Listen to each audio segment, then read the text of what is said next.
You're listening to the Healing from CPTSD podcast. My name is Justin Vanderwind, and I am your host. In today's episode, I'm going to be talking about how if there is no problem, the narcissist will create one. If you haven't done so already, be sure to visit our website at healingfromcptsd.com and sign up on our email list for regular updates, a free weekly newsletter, as well as to be first in line for the launch of the Healing from CPTSD course. All links will be in the description below. All right, everybody, and welcome back to another episode of Healing from CPTSD. My name is Justin Vanderwind, and I am your host. Happy New Year, everybody. It's 2022. Although it's funny when we hear, something like that. Have a happy anything. For those of us who have dealt with a lot of abuse and insanity and narcissistic abuse in our lives, it's hard to. We just kind of nod and. It's like, I don't know if any day is really, truly happy when you're dealing with a narcissist. Happy holidays, right? It's like, yeah, I would like some happy holidays for once. Happy New Year. Well, hopefully, I hope we'll see how it goes. I mean, we'll see how it goes in general, but when you're dealing with a narcissist, it's like, yeah, we're probably not going to have a happy New Year, but I'll do the best I can, I guess. So today's the first episode of 2022, and I'm excited to be back here with you guys and starting out this new year, with a fresh, clean slate, I guess. So today I wanted to talk about how if there is no problem, the narcissist will create one. You know what I mean? you can go, it's like a game, right? It's like you're playing a game, and it's a game that you can't win, right? And part of that game is, trying to figure out, you know what I mean? It's like the only game you're playing that you can't win. You're trying to figure out, right, how you can do things or not do things, or any different way of saying something or seeming a certain way or whatever, to try to make the narcissist happy, right? Like to try to make them happy to the point where they won't like lose their minds or be abusive or make you wrong for something. And looking back at my relationship with my narcissistic mother, I just can't believe. I'm always kind of in awe about these people's ability to just create. It's not even drama. It's beyond drama. It's like, to me, drama is like girls in high school like gossiping about their friends or something. This is like a whole new another level of insanity on it, obviously, as you know. But it's kind of like, I don't know about your narcissist, but for me, my narcissist, it was just like 24/7, 365 complaining, right? About every little thing you do or don't do. You're always wrong. Why did you do this like this? Why did you do that like that? Why did you dress like this? Or why did, or they'll just come along. It's and then you go behind them and you're like, oh, okay, I guess that's how they want things done.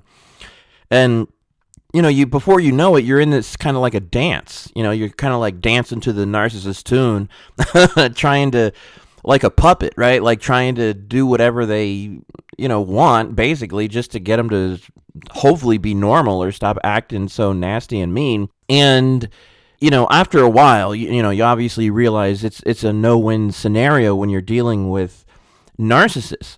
But I have to tell you, I got pretty good. And again, I don't know about you. You might, have a different experience in your life, but I got pretty good at.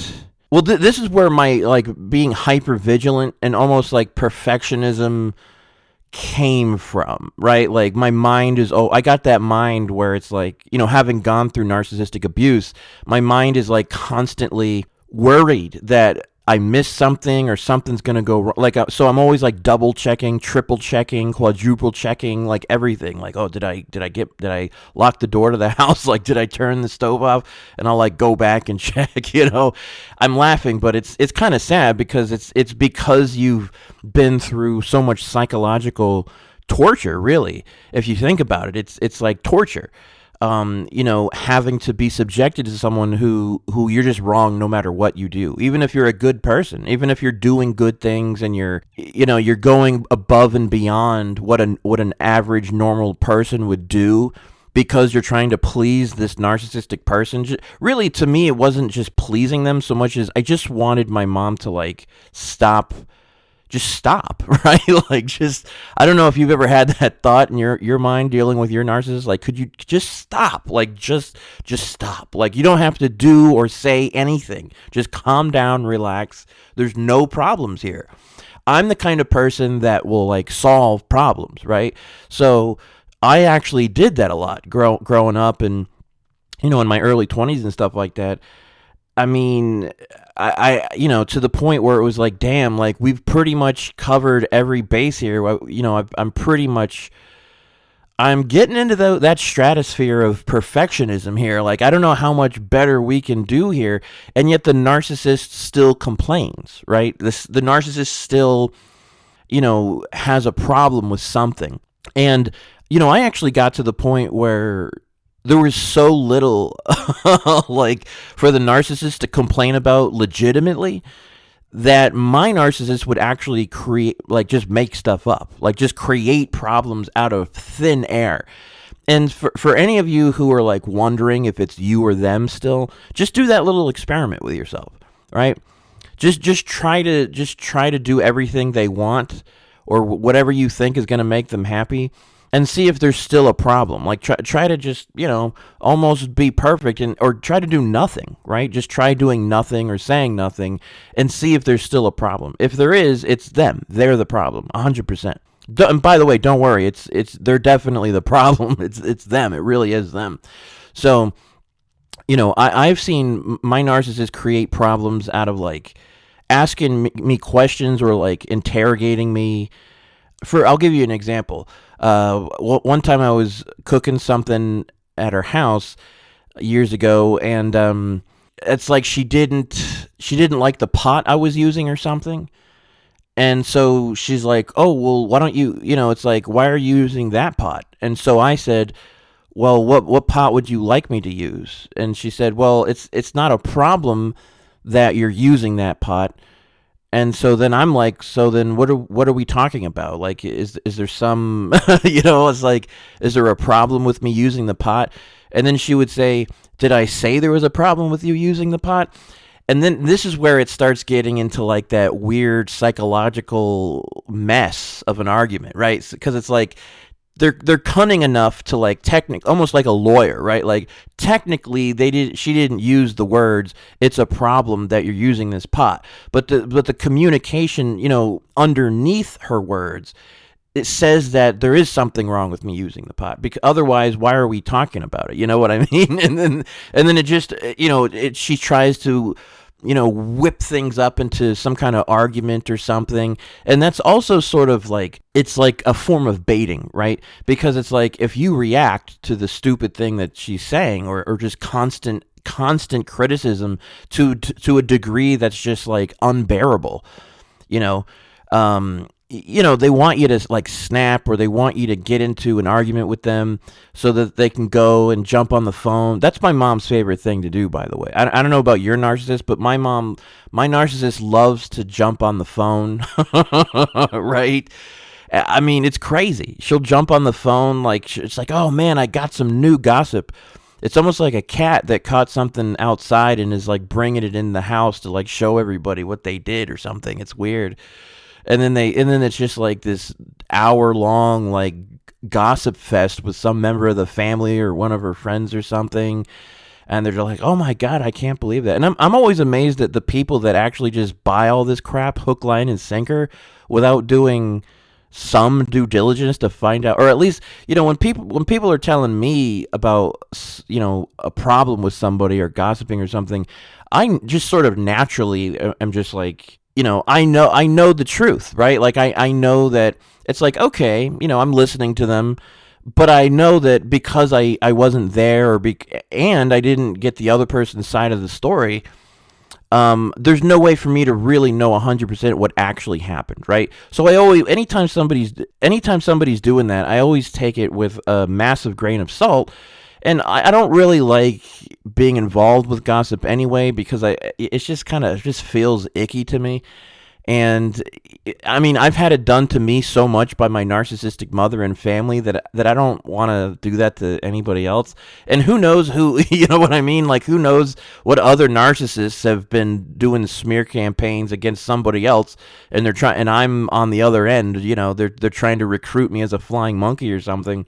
So I don't really like to do it, but it's the problems, it's the drama that the narcissist constantly creates. And I know in my family, it's just like, you know, with my mother, it's not just one thing after another as it relates to me. It's one thing after another in her life with the family. And every, you know, there's, you know what I mean? Like, from my family, all these people she talks to or gossips to or scapegoat, there's always a problem, right? It's almost like she's an eternal victim all the time, no matter what year it is, you know, what decade it is. You know what I mean? And the people that she keeps, it's the same people, right? It's the same members of the family, the same old friends that she's been gossiping to, you know, for all these years. And what's weird to me is, it's like, you know, if I'm the target, right, the scapegoat or whatever, they just believe it. They just 100% believe what she's saying. And I kind of can't believe someone would be that, like, I don't want to use the word like dumb, but just kind of like, I don't know what word to use, unconscious, or they just don't have the insight. I mean, they're an adult, right? It's like, well, why? You know, it's like if you hear a problem, it's like, oh my God, this person's doing this to me or that to me, or they're acting like this. At first, you're like, oh man, I'm sorry to hear that. But don't you think, like, after a while, this person, like, it's just everybody, right? Like with my mom, at first it was my dad. He was the big bad guy, right? Then there was me. Then there was my sister. Then there was all these other boyfriends she had. Then you know what I mean? How come they're never like, hey, what's going on here? Like, you know, like, maybe why does this stuff keep happening with Terry? And why is Terry always the victim, right? That's her name, by the way. I won't give out any last names, but, I just can't believe the depths, the lengths that these people go to manufacture problems. And then you realize it's like these people are just they're just addicted to the problems, right? Like, really, they must be. I mean, we've all heard that before. Like, people are literally addicted to drama and all that. You know, whatever happens in your nervous system with cortisol or adrenaline or whatever it is when your fight flight starts going, and they get kind of like they get off on it, sort of. For me, that's exhausting. You know, constantly sort of manipulating one's nervous system to always be like, you know, kind of on edge or kind of nervous like that. It's tiring. I don't know how they don't exhaust themselves, to be honest, because I could never act like that, right? Constantly creating problems. My mom would also, like, I don't know if your narcissist does this, but she's got this tendency to, like, I don't know how to put this, but she acts like she's scared out of her mind. Like imagine if all of a sudden, like, a burglar, you know, breaks into your house and you're in the kitchen cooking dinner, and you turn around and there's a burglar, and you scream like, oh my God. My mom does that all the time, like, with just anything, right? Like, throughout my life, if I just, like, came downstairs or something, and she'd be like, oh my God, you know, like. And it's like one thing if somebody's, you know, you know, that you just caught them off guard, but this is more like, you know, she's really ramping up the drama to, you know what I mean, to like try to get you, because then you're caught off guard. You're like, oh man, like, well, you know, and then my mom has actually used those moments where I've apparently scared her. I mean, you know, just walking around like, you know what I mean? It's like, it's weird too, because if there's other people in the house, like, if you're all alone and you see somebody you don't expect, yeah, okay, maybe you jump, it startles you or something. But when other people are in the house and you know it, and you're startled by the people that live there, it's like, what are you doing? Like, why does this keep happening? I mean, why is it like always a crisis, right? And you know, so my mom has actually used moments like that to as an excuse to start yelling and right, because I'm wrong again. I did something bad again, right? I scared her, and it's not like I popped out of the closet or something. You know what I mean? It's like I'm just there. Like, I'm just walking into the kitchen, or wherever it is, you know what I mean? And it's just, it's such like hysteria that it's like, God, does this ever stop? Right? Like, do you ever, like, is there ever a break? Like, is there ever like an intermission where we don't have to be constantly putting people down and causing problems and chaos, and then going to, and to me, that was always one of the biggest things that really caused me a lot of personal pain, but also a lot of like incredible frustration, because I could never do, as a child, as a teen and stuff, I could never do anything to stop my mom from doing this, right? From creating problems. I'm like running around trying to put out all these fires, but it's like she's starting the fires. You know what I mean? So it's like, and then she tries to flip it around on me or somebody else, but mostly it was me. I was the primary scapegoat, but it's like, what the hell? I mean, so when you understand narcissists, you can see the games coming, but when you don't, and it's like you're just constantly on this ride with them that's not fun at all. You're constantly being tossed and turned. It's just, and you're jumping through all these hoops to try to please them, or try to, solve the problems or stop the problems. But the real truth is they're the problem. They really are the problem. And I know a lot of people say things like, well, if you're pointing your finger at somebody else, there's three fingers pointed back at you. And that, applies in many situations. But I think that, there are many cases, especially with people who've gone through narcissistic abuse, where blame really does belong on the other person sometimes. You know what I mean? Like, it's definitely appropriate in many cases in our lives, definitely with narcissistic abuse, to point the finger at them and say, no, you are being blamed. You did this, right? Because it's almost like more gaslighting. It's like they're trying to, because they love that. It's like they're like, no, yeah, yeah, it's you, not me. Like they love that stuff. They eat it up. So it's just like another way to gaslight you and really mess with your head and your emotions. I had one time where, what was I doing? I was sitting on the couch or something, like drinking some water or something like that. And, my mom at the time had this tendency to let the cat out of the house outside. It was like something happened where my mom was outside and the cat came in the house and then went back outside. And I guess she was trying to get the cat in the house. And she's trying to tell me that the reason the cat ran back outside was because I was sitting on the couch in the living room, and the cat saw me and ran. You know what I mean? So first of all, it's like, geez, like, I mean, you see the depths that these people go to try to like blame you or cause a problem.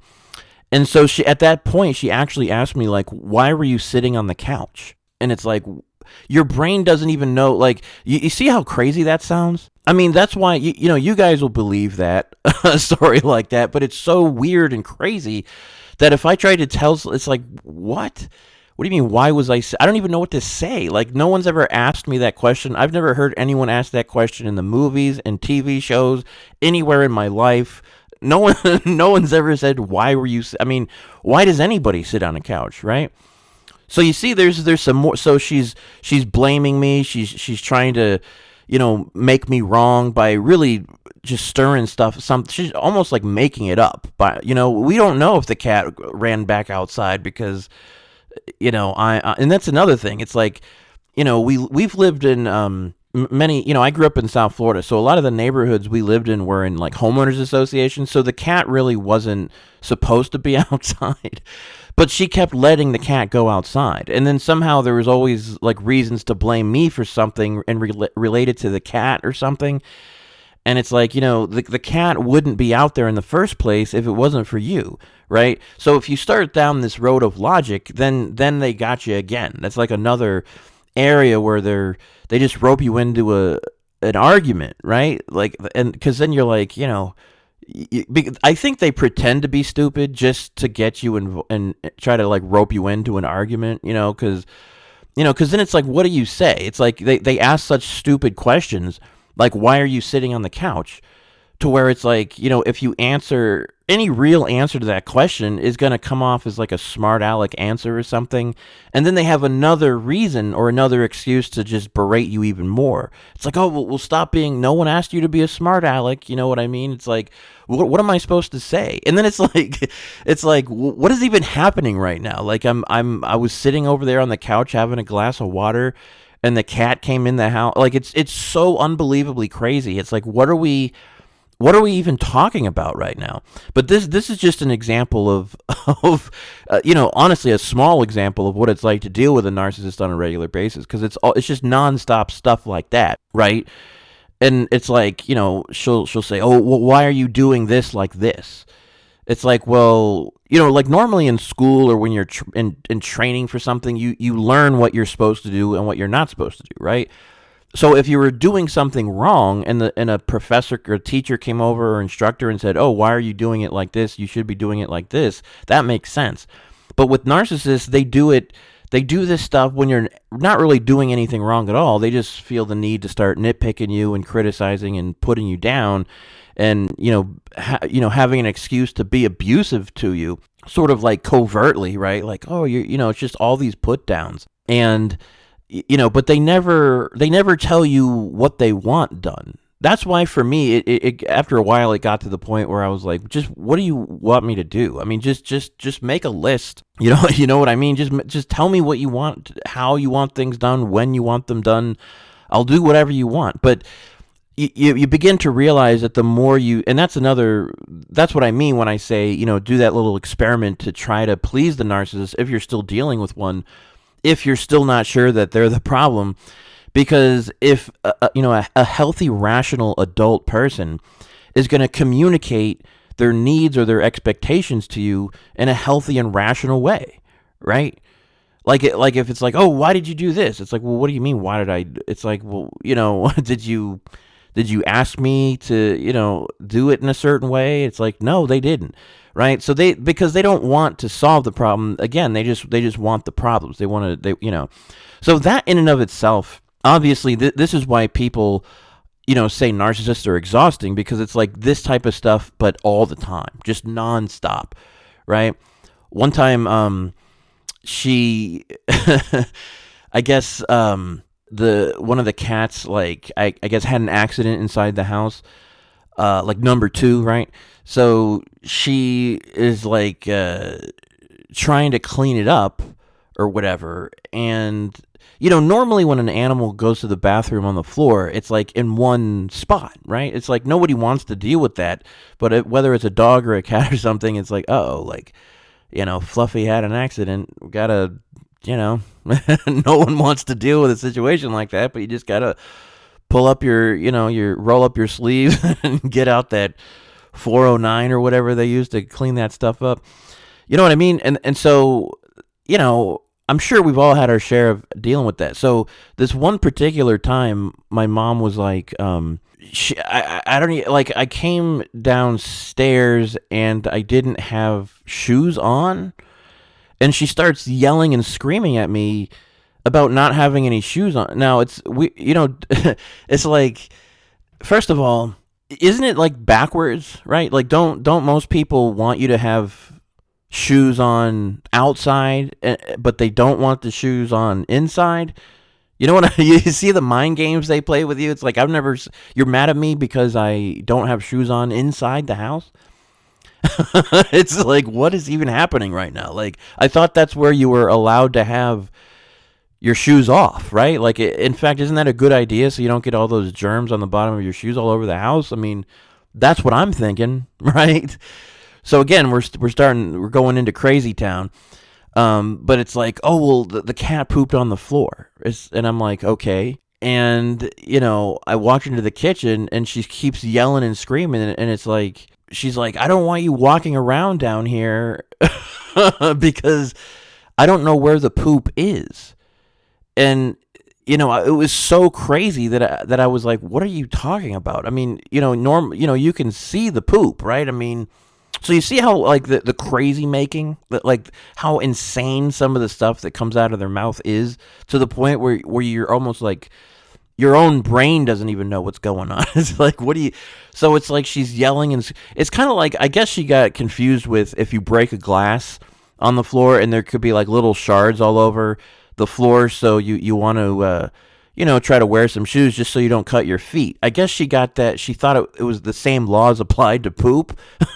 Like if an animal poops on the floor, I mean, we're not talking about diarrhea here, but even if it was diarrhea, you can see it. You know what I'm saying? Like I'm kind of I was kind of amazed that I even had to like say that. Like you can see poop, right? Like maybe you can't see poop, but everyone else can. I certainly can. So when I see poop, I just don't step in it. That's my plan. That's how I operate, right? So she's like, well, I don't know where it is. It could be anywhere. It's like, what do you mean it could be anywhere? What does that mean?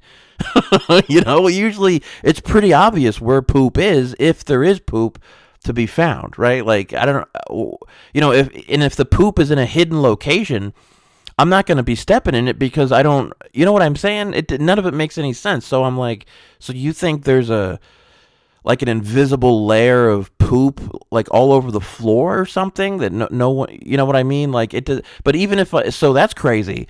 But the other thing is, like, even if I had shoes on, see, shoes applies to glass, but not poop. If you step in poop with shoes on, it's pretty much going to have the same effect as if you didn't have shoes on and you were tracking poop around the house. You know what I mean? So you see how crazy it is? So this is what I mean by, if there's not a problem, a narcissist will create one. By the way, the cat, she cleaned the poop up. It had nothing to do with me, but for some reason, it's just another excuse or another moment to just be mean and nasty and take out all her rage out on me, when I literally did nothing wrong, right? It's not like the cat pooped and I saw it and just didn't clean it up and she had to come home to a mess. No, that's not what happened. That's what a rational, logical person would think. But the cat, in fact, this is how crazy it was. It was like the cat pooped, she cleaned it up before I even came downstairs. So really, there's no need to say anything. You know what I mean? Like, it's over. It's not even like the poop was still there. She got it. And she flushed it down the toilet, right? It was over. She cleaned the floor. Like, it was unbelievably crazy. So I don't know.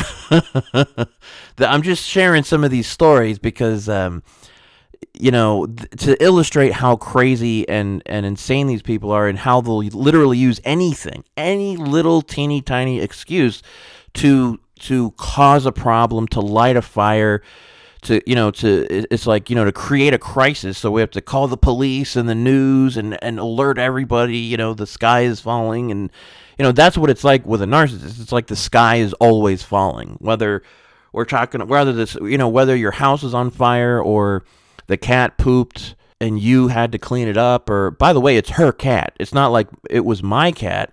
You know what I mean?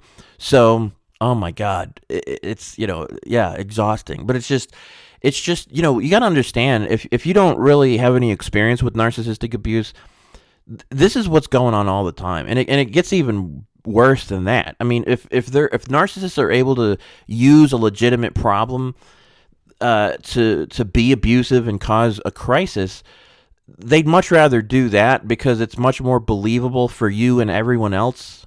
When they go into their smear campaign mode, it's better for them if they have a believable story as to why there's now another crisis, right? And it's like, just imagine having to deal with this on a regular basis, or growing up like this. It's like, it's in your mind and your core self, your feelings. You just feel constantly sort of under attack from your own. If it's your mother, it's your mom. If it's your dad or somebody else. It's just always like, and it's like jumping out of the closet. You know that, like Pink Panther or whatever, like where they had that, whoever that guy's name was, where he would like, I guess he was like training Inspector Clouseau, or I think that's his name, right? And he would just randomly pop out and start like fighting him so he could kind of train, with his martial arts skills and stuff like that. The narcissist does something similar, but it's not so you can train your skills. It's so they can just attack you, right? Yeah, I mean, and of course, we just went through the holidays, as you know. That's why they'll use that too. They'll just like create problems, So That's why you just, it's weird, isn't it weird that it's like the solution to all this is it's so simple, sort of conceptually, right? Which is just leave this person, get away from them. But for some reason, the brain, and I guess that's where the whole trauma bond thing comes in, especially if it's a family member or something. There's a part of you and that's, that feeling, that trauma bond. And to me, that's a nice way of putting it is, that's what happens when you've been brainwashed. You know what I mean? That's like kind of like Stockholm syndrome, or whenever someone's in a cult or something and there's abuse going on.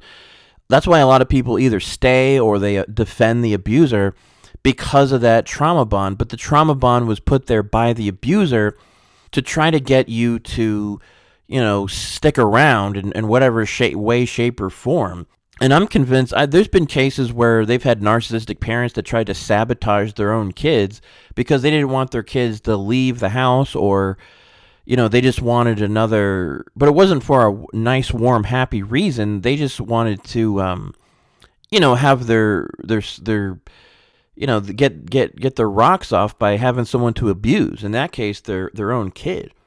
They want that fire to keep going. So if you put their fire out by leaving, they try to get you back, or they have other members of the family, they try to get you back. Have you ever had that? My sister was notorious. I've had many family members have tried to get me to get in contact with the various narcissists of my family, and I'm always like, and I don't have any contact with them anymore. When they say you've got to start, and that's even more sad, right? You got to start cutting out the enablers and the people that aren't necessarily abusive or narcissistic themselves, but have that enabling codependent thing going on where they're still part of that dynamic. And if you're out of the dynamic, it kind of throws the entire dynamic off.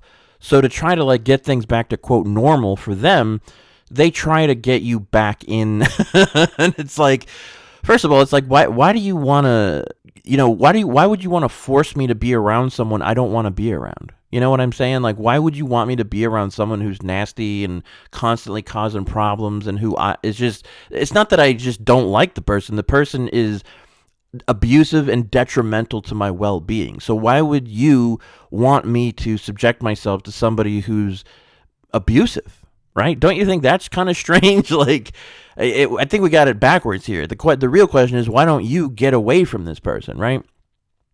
I don't know. I've had a lot of those situations or they'll try to guilt trip you oh, you got to call grandma. It's no, I don't have to call grandma. Actually, grandma is extremely abusive, narcissistic lady. Oh, man. I didn't get a good mom and I got a bad grandma, too. And bad grandparents. I mean, usually it's your grandparents that you can count on no matter what happens, right? But my grandma, there were cookies in the house, but it was almost like a form of love bombing. My grandmother would love bomb me with treats as a kid, cake, cookies, to come to her house so she could be nasty, and you know what I mean? It was crazy. She would literally call me up and be like, "Hey, why don't you come visit? I got some cake." It's but every time I would go over there, it was she was a narcissist, but I didn't know that at the time, but it was the same stuff going on, you know what I mean? So after a while, I was just I had enough of these people constantly causing problems, just constant chaos and drama. Whew, I'm worn out. So if you know what I'm talking about, it's feel free to take a deep breath in and, take a load off and feel free to just kind of, I don't know, it'd be nice if we could just completely forget about these people, but it's, just don't worry yourself. We've worried ourselves so much about these people. Oh man, what's going to happen to them if I go no contact, or what's going to, and really it's these people have done enough. How much more of your life are they going to steal, So just, it's just know that it's not you, right? Even if you're all keyed up, or you're walking on eggshells still, or you're worried or anxious, that's all them. They did that to you. All those feelings of anxiety and confusion and uncertainty, that was literally done to you. So once you start healing, you'll know if you haven't already. But once you start, it's almost like if you have a burn on your skin, and it bothers you, right? Because it hurts. You've been burned, right? But once you apply some, maybe it's cool water or some kind of ointment or something, there's sort of a sense of relief, and you're like, oh my God, that feels so much better. So that's what has to happen on an emotional level. You've been sort of emotionally burned, right? Like it's like you have invisible emotional third degree burns, and you're in pain, right? So you've got to apply some ointment to your emotional self in the form of self-love and caring, and getting a hold of your mind and your thoughts to a degree where you're not sort of just berating yourself or constantly worrying about this narcissistic person. You deserve to be happy. You deserve to be healed, healthy, rational adult people. They're not going to make you feel that way. And that's what you really start to realize, the difference. But whether people always are like, well, are they really a narcissist or are they something else? It's like if you're in pain, if somebody's hurting you, to me, that's not okay. I mean, you know what I mean? Whether they're officially diagnosed or whatever, abuse is abuse. If somebody's hurting you and causing you regular, repeated pain, and maybe you ask them to stop in some way and they still don't, that's abuse. You are being abused, right? That person not only doesn't care that they're hurting you and causing you pain, they want to be able to keep doing it. So, you owe it to yourself to heal your wounds. And a big part of that is getting away. It's like, you want to get your hand out of the fire. Well, the fire in this case is the narcissist, right? You can keep your hand in that flame as long as you want, but it's going to continue to burn you, right? And I know it's a hard truth, but it's just kind of, unfortunately, those of us who have had to deal with narcissistic abuse, this is the hand we've been dealt in life. And believe me, I get it. I get the anger and the frustration and feelings of like such fundamental like injustice, right? And just, talk about something not being fair in life. I mean, it's almost like, to me, it almost feels like if you were sentenced to prison time for a crime you didn't commit, and you're like in jail, and everyone's treating you like a criminal, but you didn't actually do anything. It's like that's kind of what it's similar, because the smear campaigns and the flying monkeys are treating you like an unofficial judge, jury, and executioner, right? And like, keeping you in sort of an emotional and psychological prison, and treating you terribly, right? So I'm just happy to know that it's not you, it's not me, it's not us, it's them. They're abusive, toxic people, and you don't have to be around that. In fact, it's a good idea for you not to be around it, and to focus on healing the very real wounds that you've sustained, right? Seeing them, acknowledging yourself for what you went through, and and healing from it, or doing whatever it takes. And believe me, you want to talk to just at least talk to somebody who understands narcissistic abuse, because you've been through enough invalidation and belittling and rejection, and just people who maybe mean well, but they just don't really understand what you've been through. You need to be sort of just held, right? Like just be given a hug, like to have someone just hold the space for you, to just sort of like allow what happened to come to the surface of your mind and your awareness, so it can be looked at and healed, right? Rather than denied or belittled or trying to minimize it in some way, or justify what happened. There's no justification for abuse, let alone narcissistic abuse. So I know it's as hard as it's been to deal with these people that are constantly causing problems. Oh my God. I can't stand these people. It's like, I just can't, like, I don't know about you, but I haven't, I honestly haven't come across anyone in my life, and I'm not saying they're out there, but I haven't come across anyone who was worse than a narcissist as far as having to deal with these people. I mean, I would rather deal with someone mugging me on the street, give me your wallet, and then they get out of there and they run away. The narcissist doesn't run away. They keep harassing you and you know what I mean? And but they don't ask for your wallet either. They don't give you any demands that are clear. They keep moving the goalpost they just want to abuse you. It's horrible. So, if, again, I just wanted to, kind of talk a little bit about how if there's not a problem or some chaos, the narcissist will create one. And you being part of that, it's almost like crying wolf, right? Like the boy who cried wolf.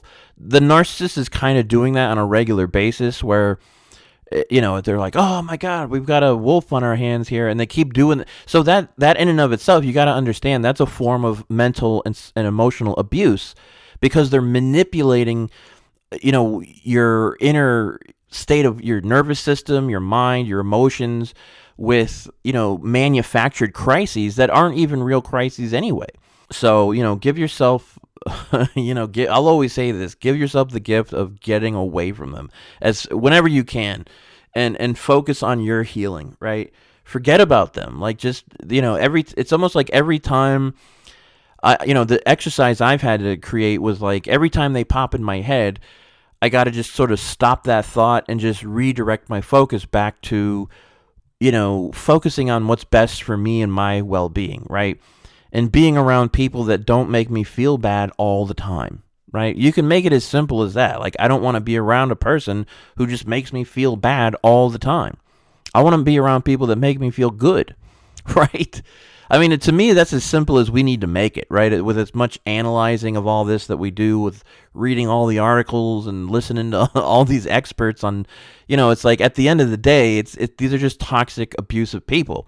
And there are other toxic, abusive people besides narcissists, but it's still the same rules apply. Just don't, you just want to strive to value yourself enough to not tolerate abuse from anyone, whether they're a narcissist or whatever their problem is. You know what I mean? You deserve to be happy and to feel good and to feel like people actually like you and value you. And that includes doing that for yourself at the same time. So I think that's probably a good place to wrap it up for this episode. If if you have any, I'm sure you have plenty of stories and examples of your narcissist constantly causing problems or creating them out of thin air, right? In order to start a fight or try to, even if you don't take the bait, by the way, it's still unhealthy to have to, it's not good on your nervous system to have to constantly deal with that. Even if you're not like getting into the fight with them, your nervous system is still like kind of on edge because you're having to sort of deal with this person and, navigate. You shouldn't have to be navigating anything, right? You should be treated with respect and love and kindness all the time. And if you're not, that's not a healthy person. So anyway, I hope you guys are doing well in the beginning days of our new year here of 2022. I love you guys, and I'll see you in the next episode. Take care.